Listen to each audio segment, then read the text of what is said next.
Well, good morning, and kids, you're going to be staying in today. I think I'm on. I think Am I so. on? Nobody's listening to me. Oh, well.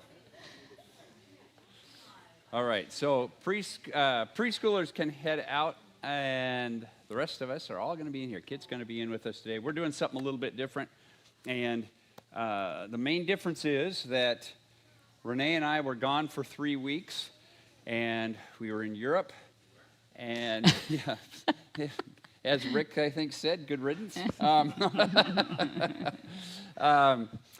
But it wasn't really a vacation that we were on. We did have a good time, but we were not going with vacation in mind. We were going because we were going to encourage and visit and be part of the 3 families that we are involved with, who are part of our extended church family here. Nicu and Maddie Bragadierianu in Romania, in their ministry there, with Katie and Willie Duke in Germany and the things that they have going there, and then with Ron and Sandra and their work at the ETF and several other things they have going on.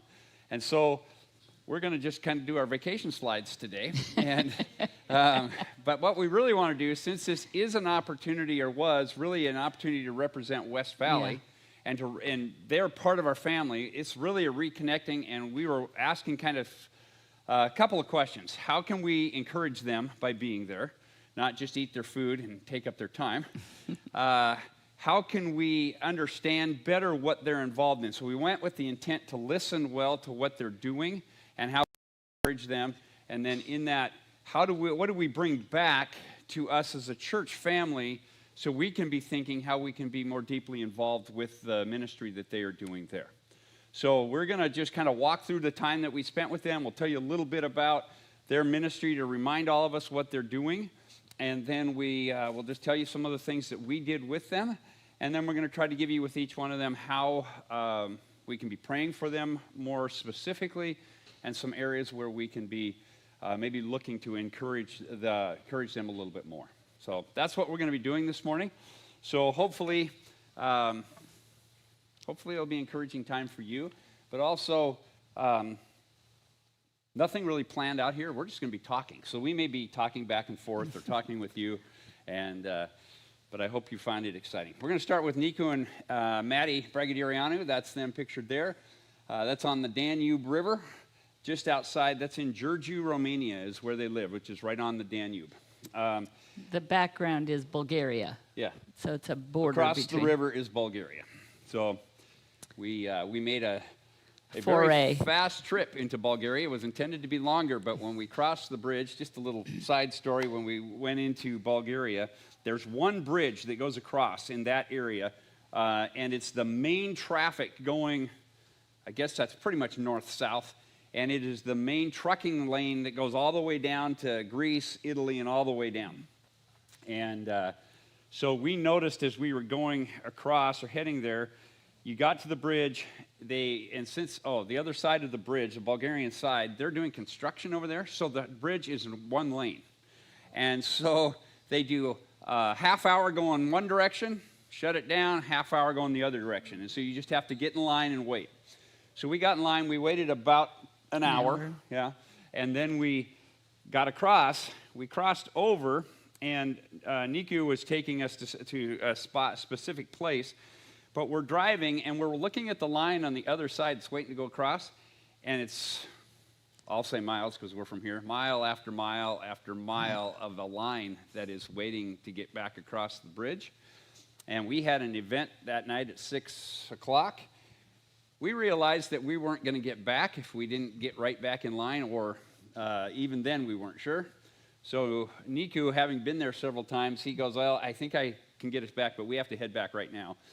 Went back through the town that's there, came up, and he somehow got us right up at the front of the line.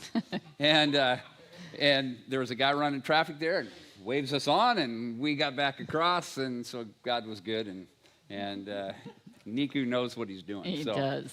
That was very good. But let me give you a little background with Nicu.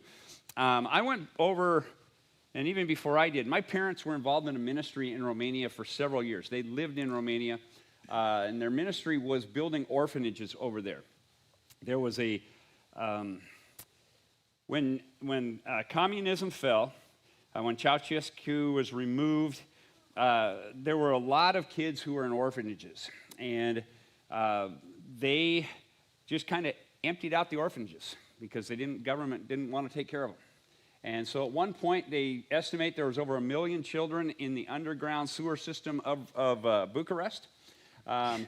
It was an absolute mess. So my parents were involved with the ministry of creating these orphanage homes where they would go in and they'd build a compound of 5 homes, and they would put a Romanian family into each of the homes, and then they would take 5 children into each of those homes and raise them in a family environment.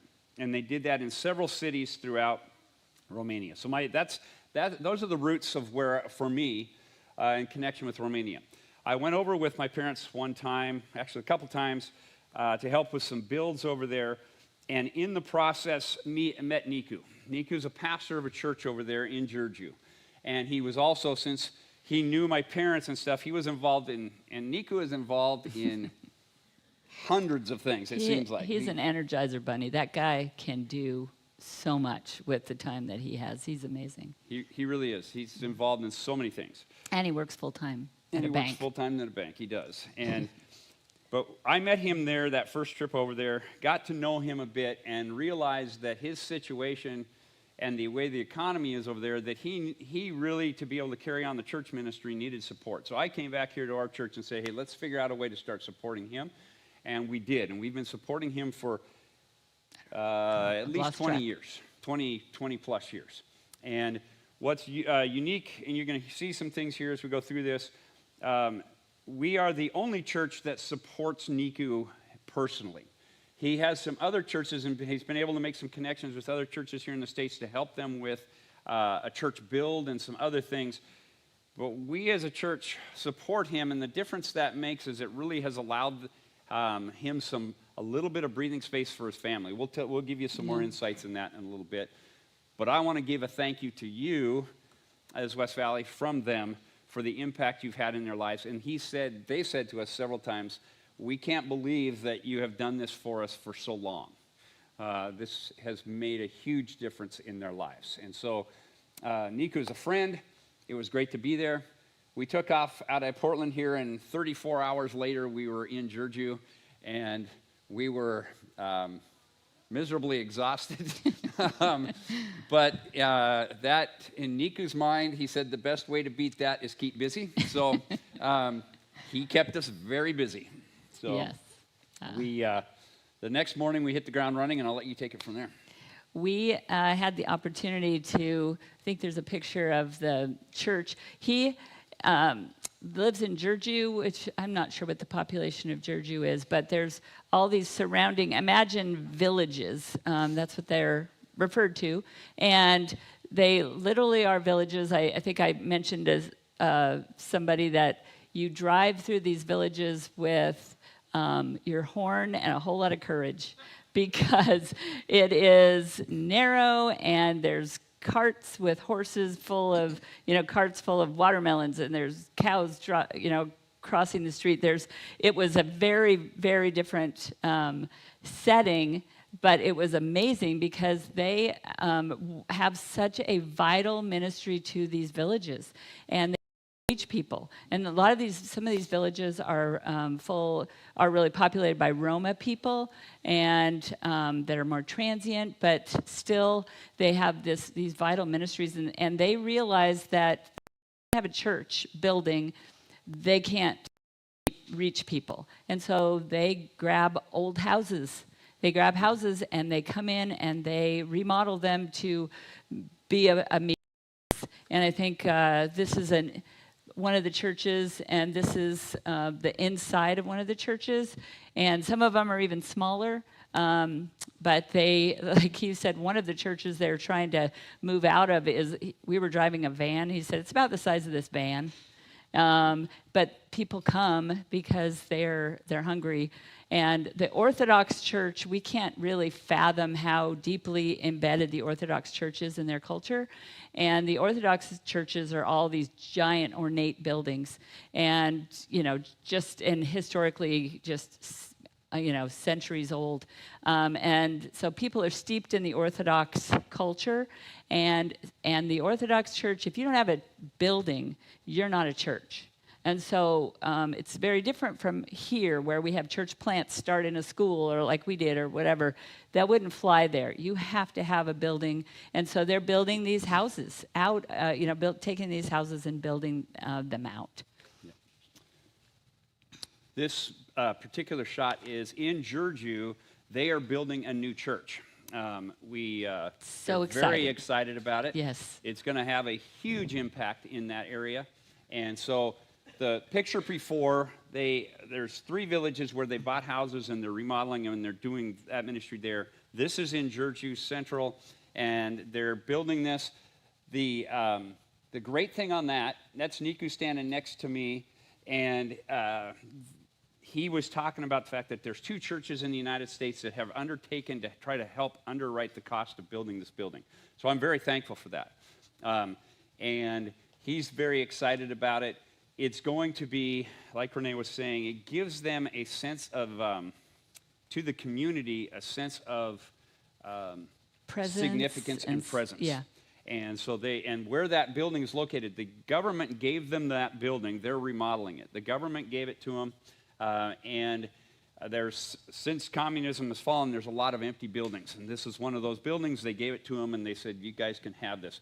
It ends up being in one of the most central locations it could be in. It's surrounded by apartment complexes and a park right next to the church. And he just sees huge opportunities to be able to really reach people with the gospel. So they're very, very excited about that. Yeah, and as you think about them and pray for them, pray that the Lord would provide the funds for them to finish that building. Because it's, like Joel said, it's in the place where these giant apartment complexes are, and there's a kindergarten, I think, going in right across the street. So the potential for them to be able to reach people is profound. And again, the presence of the Orthodox Church is so powerful that to have a presence like this could really make a huge difference in the lives of so many, and for the sake of the gospel, for sure. I'll just tell you a few things that we were able to be a part of.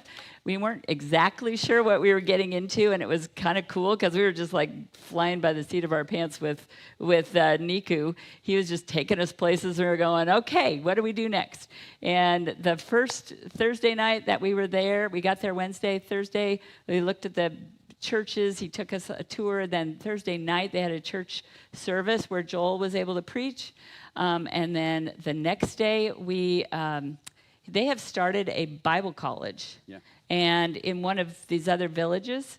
And just because people are hungry to know more and to go deeper, it's an opportunity. They're raising up leaders for these churches that they're developing in each village. So they felt like there was a need to start a Bible college. It was so remarkable. In that culture, they really do separate men and women a lot more than we're used to here. And so Joel was teaching for a couple hours with the men. I was teaching downstairs in the very hot room. The men upstairs had the air conditioning. I was like, what's wrong with this picture? But these women, this picture, I can't tell you how fascinating it was to spend time with these women. They were so gracious, so kind, and so eager to learn and to just be so friendly. I became friends with half of them on Facebook after this because they're just so warm. I went around the room to get to know them, to find out more of their stories. There was a woman there. You could see her third from the left in the front, all dressed in black. She usually had a black head covering. She's in mourning for her husband that was lost. And I couldn't get a read on her, how she was going to interact. She looked very solemn. But by the end of the time, she, through her daughter who could speak English, she said, I want you to come back. And I told these women, I said, I'm going to go back to the U.S., to our church, and I'm going to tell them about you and tell them that what amazing things that God is doing here. So many of these women are involved in so many ministries and things that we saw. And so I just want you to be praying for these women, for these people, because they're really spending their any time they have to invest in ministry. It's really profound. I had the opportunity. caravan? I don't have a picture for this, but while I was upstairs, René was downstairs, I was upstairs, and we walked through with a lot of these guys who are pastors in various villages. They may have 10 people. They flock, shepherd, but it's exciting to see the passion that they have. They want to learn. They're growing in their knowledge. They're making an impact. It really is a beautiful thing. Another ministry that they're involved in is what they call the Smile Caravan, and this was one of them. We were at this on set. This was what we had to get back for when they took us across to Bulgaria. And the Smile Caravan this is in another one of the villages. They will go in. You see the big blow-up slide back there. They go in and make a big carnival out of it. And they'll set it up. They usually are working with the mayor of that village. They'll go in and set up, and then it's aimed toward the kids. And as you can see here, they had a very good turnout here. And Niku was saying this was even on the smaller side of their turnouts when they go in. And they'll go in on, usually for in a week, they'll go in 3 nights a week. So Tuesday, Wednesday, Thursday. They'll be in one of these villages. They walk them through a Bible story. They play games with them. It's really great.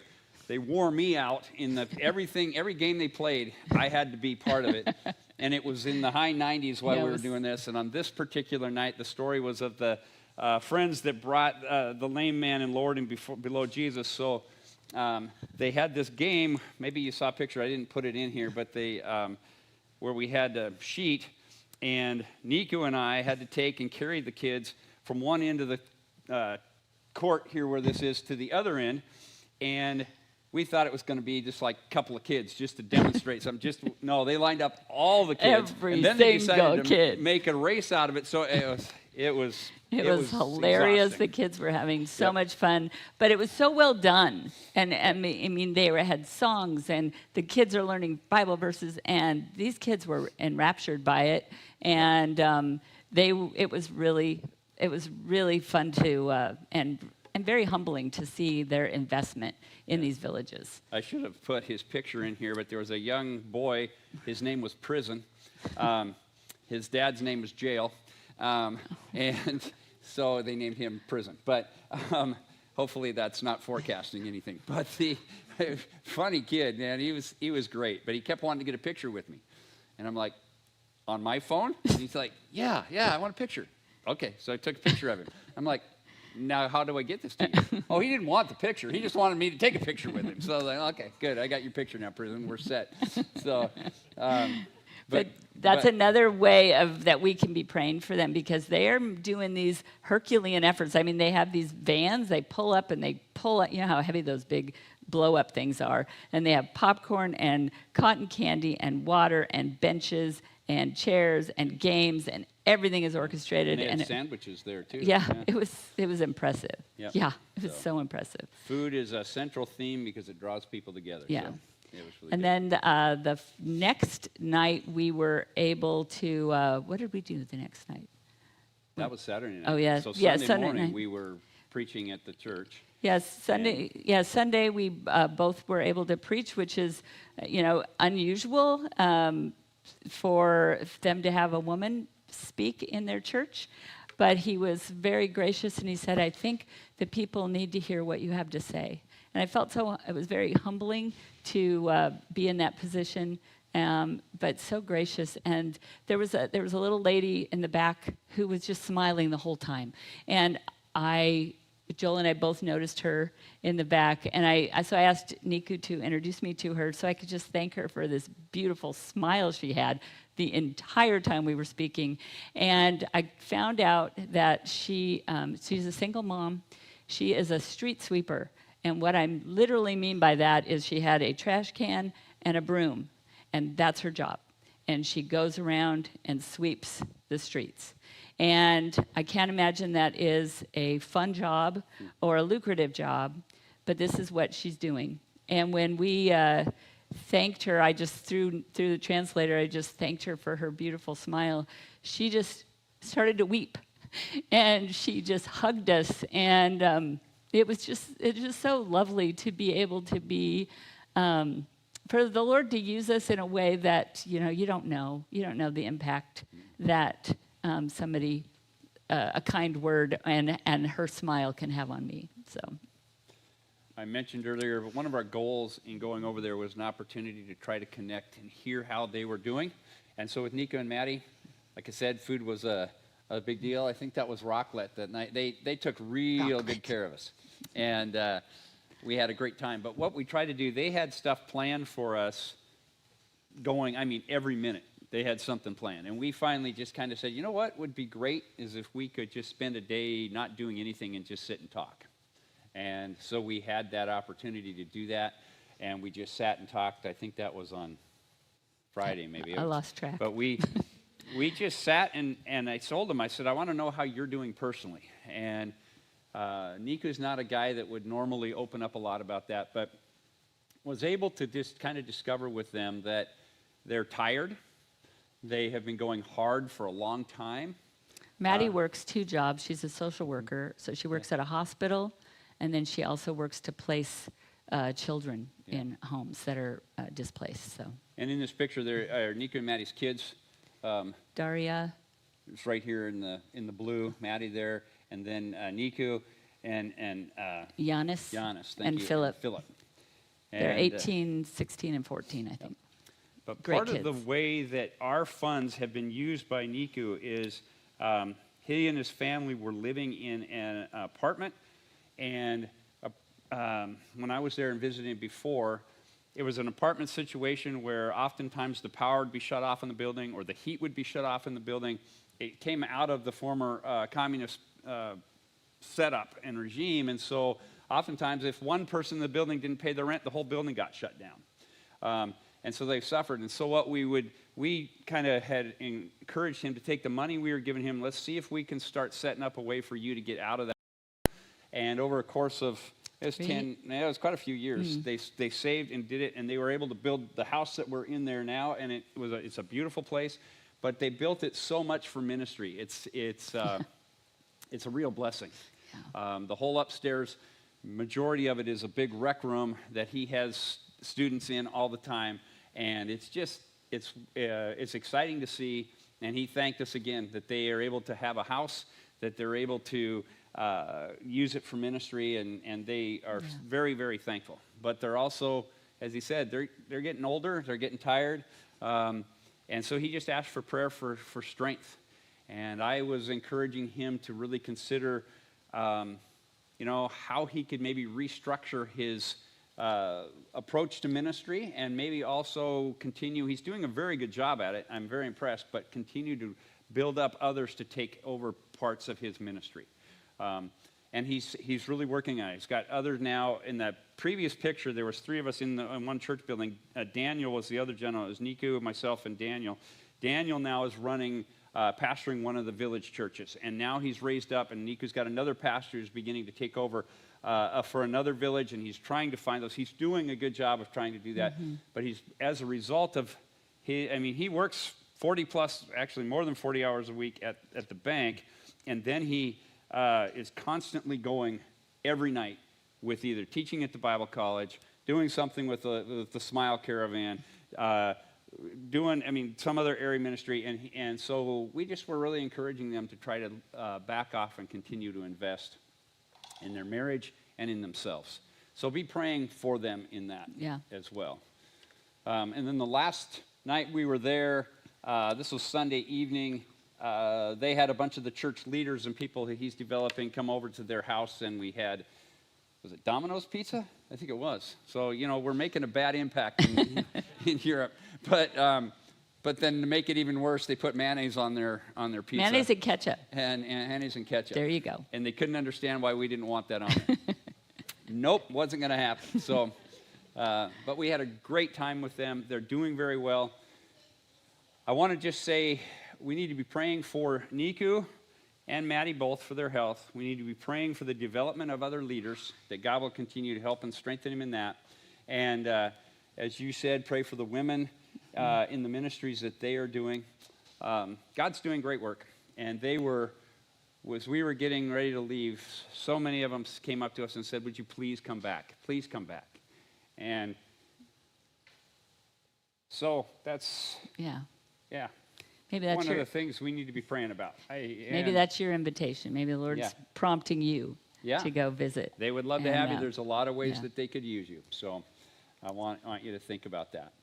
So we flew out and went from Romania to Germany.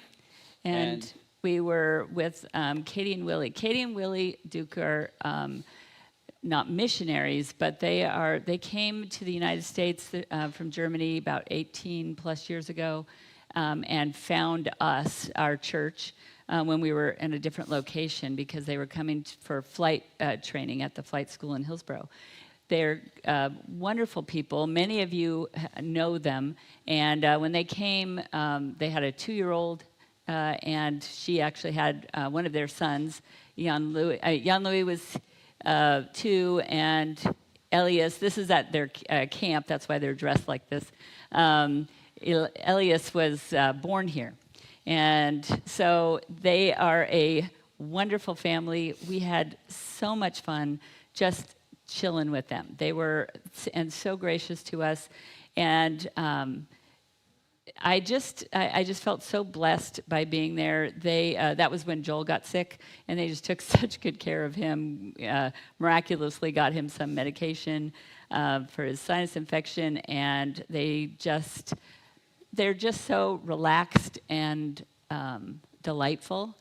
And we were able to spend just so much time catching up with them and what's going on in their lives and what they're involved in. They showed us around where Katie is a graphic designer. She works at a Christian school. And Willie is like a life flight pilot. And they're also involved in a really large church in that area. And so they're very involved in a lot of things. But we had more of a chance to just connect with them in some very important ways. Biggest thing that they're doing and personally involved in is the camp ministry, where you see they're out there in a minute. We'll have some other pictures of them. Well, we'll get to the camp in a minute. There was an important central theme to the whole trip, and that was food.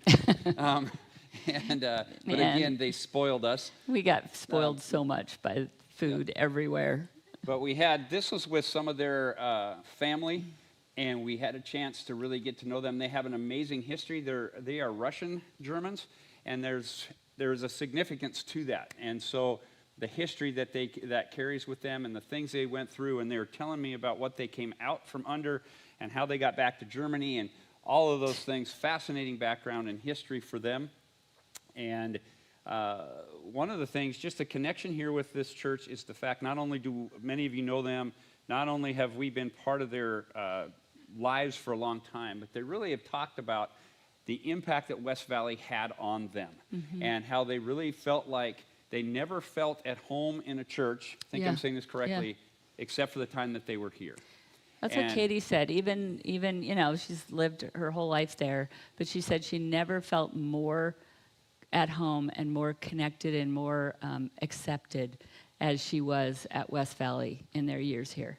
So that's God's example of God's goodness through a church, and to be a place where we say people are accepted and lives changed, and changed lives engaged to impact. This is a great example. They came, they were accepted, they were loved, and now they have gone back home, and they're very just making a big impact through their personal lives and their ministry that they're connected with. So one of the things that Katie was saying is that in many ways they feel like they brought what they experienced here at West Valley to how they approach ministry and the camp ministry that they're involved in.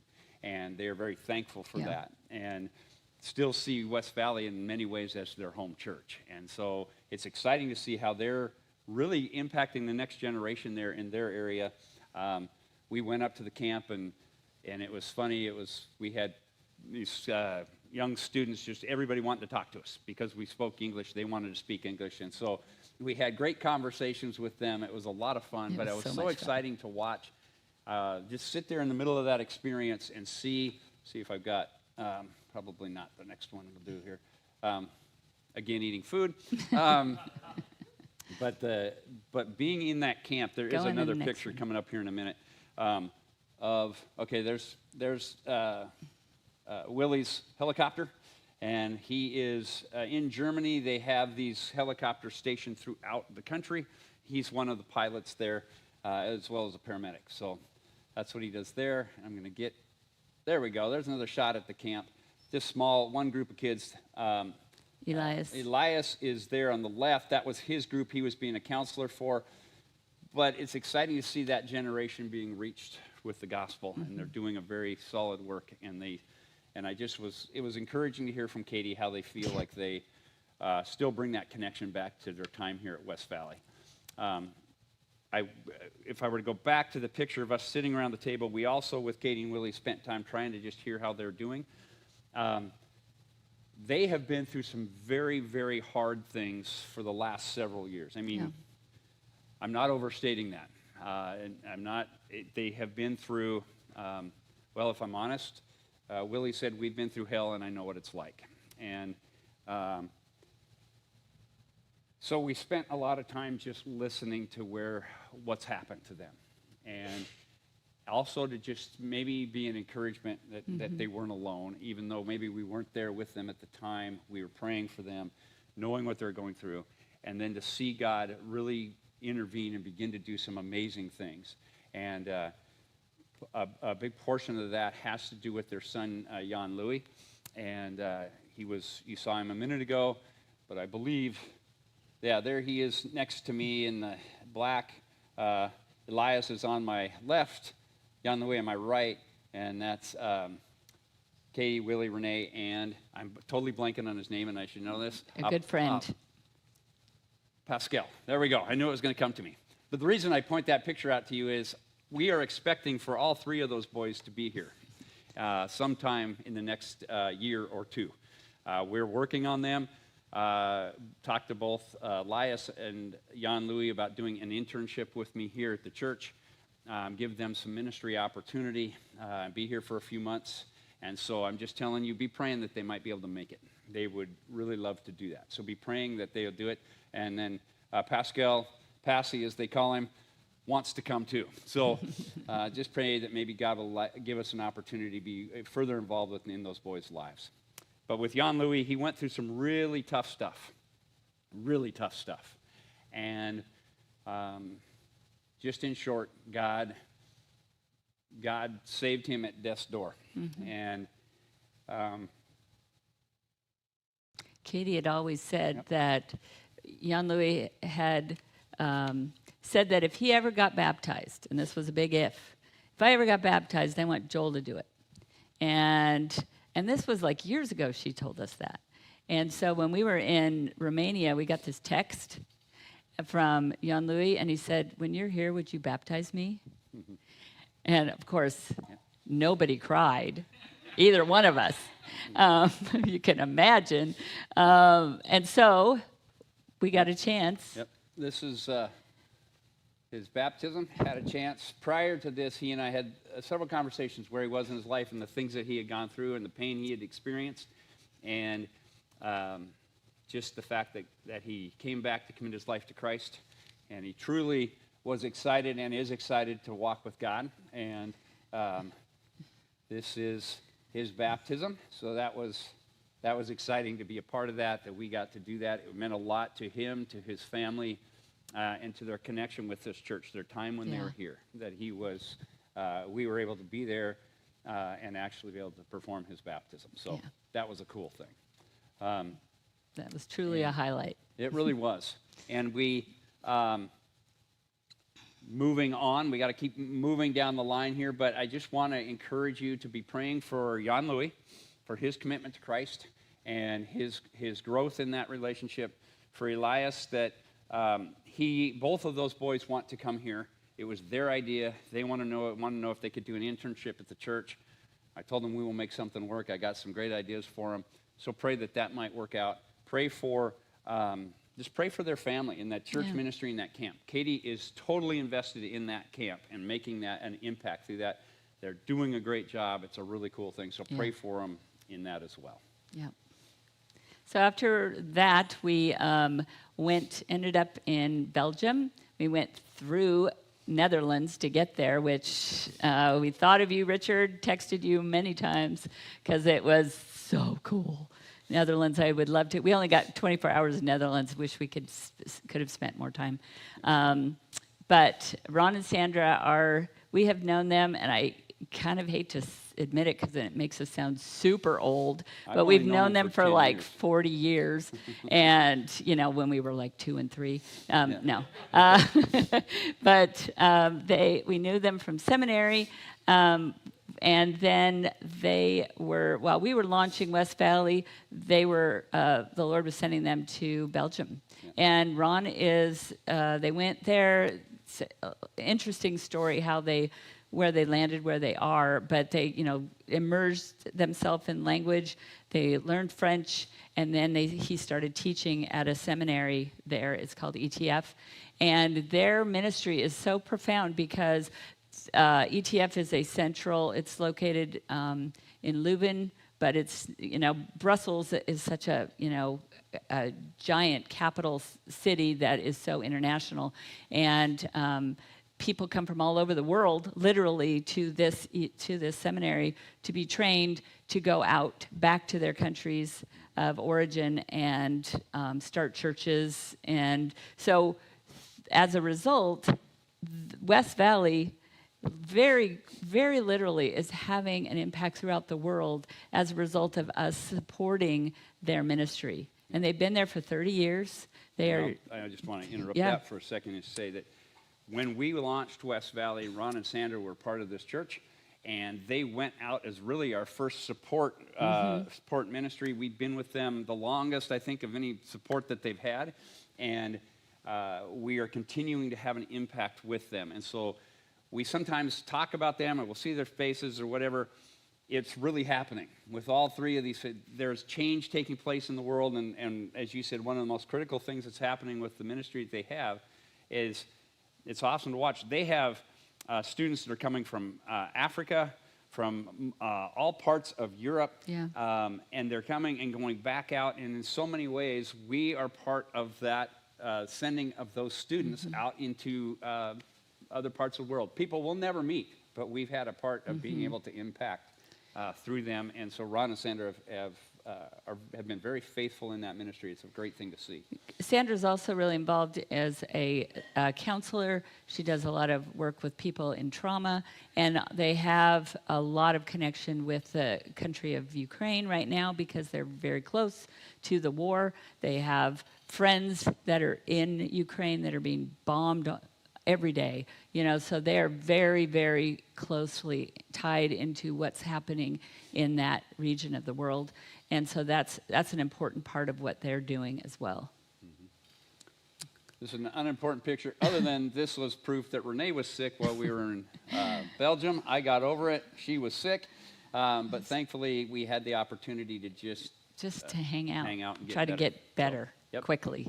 And God Thank you for praying for us when we were both sick, because I really felt like the Lord intervened. We got well quickly. We did. We really did. It was a good thing. Food again. What do you know? Sandra is the quintessential host, and she's an amazing cook as well. So. We had so much international food. It was phenomenal. It was now, amazing. you might be wondering and be concerned, did we gain weight while we were over there? No, I didn't, actually. Well, to be honest with you, I lost 9 pounds in Romania, so I had plenty to make up, so it was okay.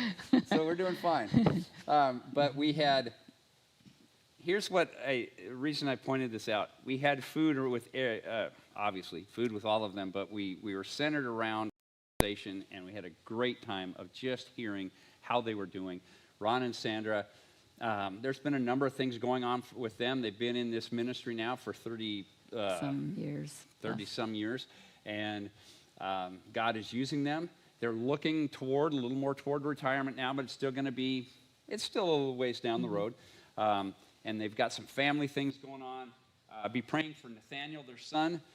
He's been going through some challenges, and I always think it's a challenge to be the son of expats doing ministry in another part of the world. I just think it's very tough, a child of that. I think you carry a lot of things. And then as a result, I think there's, you don't really feel like you have a home anywhere. And so I just want to pray for Nathaniel, that God will be strengthening him, some of the challenges that he's facing. So, and for Ron and Sandra as well.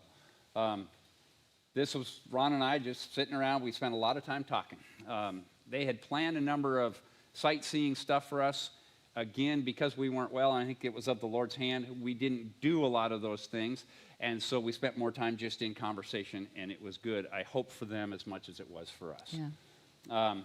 We did see a few things. This was the Grand Platz after René finally decided to get well. This is in downtown Brussels. It's I don't know, a millennium old. I mean, it's kind of hard to wrap your brain around the history of these things. But am I remembering right? First building there was built in 932. So yeah, it's a little older than we tend to realize stuff to be. One cool thing, I don't know if you've ever been there, outside of this picture on the other side over here is where Victor Hugo lived. And Erasmus, remember your church history, Erasmus. Who's a kind of a contemporary of John Wesley, and yeah, so Martin Luther. I'm sorry, Martin Luther. You threw me on that. Martin Luther. So we got to see. It's like this is so fascinating. Cool. Victor Hugo wrote Les Miserables. That's where he lived. So anyway, I happen to like that book, so that's why I mentioned it. So, and then we got to end with a castle shot. We did get to go to a castle, so that was fun. This castle, the reason I liked it, it actually had a moat and a drawbridge. So it was. So it was this like, total medieval castle that was just fascinating, So, and we kind of crammed some sightseeing into the last day there because we had been under the weather. Yeah. So again, with the Mitchners, pray for them personally for health. As many of you know, Ron went through a battle with cancer for quite a while. And he's still in remission, so pray for his continued health in that regard. Sandra as well has some health issues. Just pray for that God will keep them well. They're very busy, involved in a lot of lives in a lot of different ways, but that God will continue to use them to proclaim the gospel. Yeah. And we just wanted you to know that you are having an impact throughout the world, literally, that God is using you and your generosity through not only just our financial support, but also through our prayer. And this, if nothing else comes from this, one of the most important things for me is to be convicted that I wasn't praying nearly enough for these people that are living throughout the world that are having such an impact. And the other thing is that I so enjoyed to get out of our, Western American bubble and see what God is doing throughout the world, and that we are brothers and sisters in Christ with those that we were able to interact with throughout the world. And it's just so amazing that God is at work in so many profound ways, and that we could have a little bit of be a part of that throughout the world. So well done for your faithfulness. And I would encourage you, be faithful to pray. Be faithful to pray for these families, because God is using them, and we were able to be your representative, but just to see that God is at work there, and that he's using us, and they are also in turn blessing us. Yeah, very true. And then be praying along with us. We came back from that feeling there's some ways that we can increase some support for them, especially for Niku and Maddie, and then to be aware of some things with Ron and Sandra. And we'll probably be bringing those back up with you and telling you, but we would like to see if we can't increase a little bit financially for Niku. The impact would go a long way on that. And then Ron and Sandra, we want to make sure that they are just continuing to be supported. And then, like I said, with Katie and Willie, with their boys, we want to make an investment there. So be praying about that. So thank you for taking time with us this morning to go through our trip. But it was really a trip, as Renee said, to represent this church and what God has done through this church in different parts of the world. So thank you for that. And with that in mind, Are you going to close with I that? am going to close with that. Thank you. I want to read to you a verse. I thought of this verse earlier this week when we were putting this together. Listen to what is said here. This is Paul writing to Philemon in the book of Philemon. And he says this, I hear about your love for all of his holy people and your faith in the Lord Jesus. I pray that your partnership with us in the faith may be effective in deepening your understanding of every good thing we share for the sake of Christ. Your love has given me great joy and encouragement because you, brother, have refreshed the hearts of the Lord's people. And I really want to take those verses and the thought of he's talking to Philemon, and he's really giving him a sense of encouragement, setting a sense of vision for him. And he's saying, you've partnered with me. Paul's saying, you have done this, you have supported me, and you've had an impact on the faithful and those. And he's saying, continue that. Keep it up. Keep that heart toward ministry. And so as René said, we want to just be a church that continues to really clearly is a conduit for God to be able to use us to make an impact where he desires to do that. And so far, he's given us that opportunity with Niku and Maddie, with Ron and Sandra, with Katie and Willie, and there's been others. We want to pray that God will continue to make us a church that is really, truly refreshing the heart and hearts of the Lord's people. And I think you've done that. Let's worship.